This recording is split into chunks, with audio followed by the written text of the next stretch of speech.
चलो भाई इसको वेट ले जब तेरी दवाई दे से वेट लियो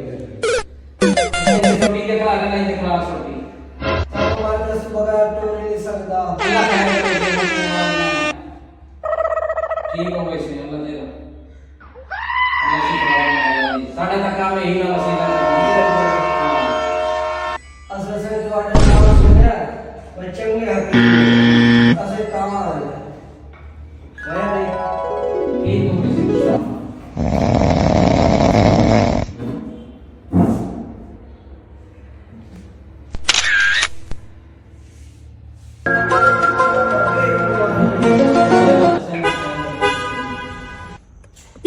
मैंने तसल्ली से चेक करने दे दसेना चाहिए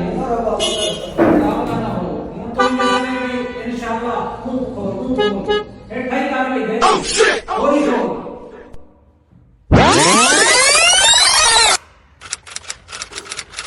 मेरा जनाब कोई ऐसी बीमारी है जेड़ी तैਨੂੰ अंदरों खाती होएगी